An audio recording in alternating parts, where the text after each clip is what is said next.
And you described the conditions that you grew up in. So you're, first of all, what stands out quite remarkably is the degree of hunger. Yeah. So tell me a bit about what it was like when you were a kid in the 90s in Korea with regards to eating. So it's North Koreans are on average 3 to 4 inch shorter than South Koreans because of the malnutrition. And I'm like 5'2", but most of North Korean men are shorter than me. So if we are above 4'10" high, you must go to military. So tons of North Korean adult men are around 4'10", like even below that right now. So this severe malnutrition affects even our brain development. North Korea's average life expectancy is like if somebody lives up to 60, we think they lived a really long life. Like my grandmother who died from almost like malnutrition before her 60, everybody thought, oh, she lived long enough to do that. So it is a different planet we are talking about. Being in North Korea, of course, like only way for me to get my proteins were eating, grasshoppers, dragonflies, a lot of insects, tree barks, plants, flowers, and that's how we survive. And most of people die in the spring because that's when there's no like really insects and plants are.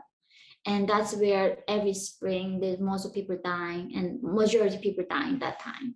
Yes, and you said that for you and for the people around you, spring wasn't a time of hope and renewal, but the absolute worst time of the year. The And so season maybe of you can death. explain that. Yeah.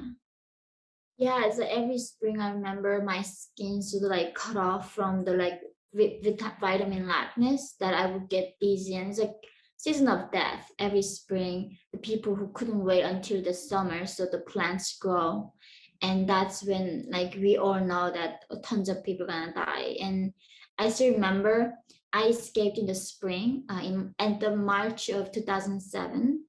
One day I had a really bad stomach ache and my mom took me to the hospital. But in North Korea, of course, there's no electricity, there's no x-ray machines, none of that.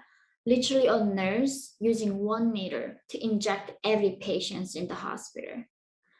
And people don't die from cancer in North Korea, they die from infection and hunger mostly.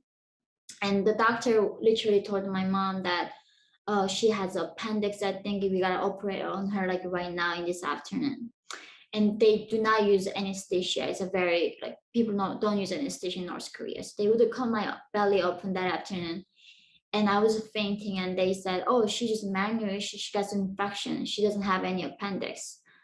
But and then they closed me back, and then it literally from our hospital to the bathroom, there were like piles of human bodies piled up. And you see children like chasing the rats, eating just rats, eating human eyes first.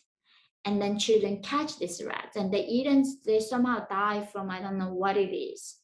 Then rats eat the children back. So this cycle of us eating rats and they eat us back is going to continue and continue.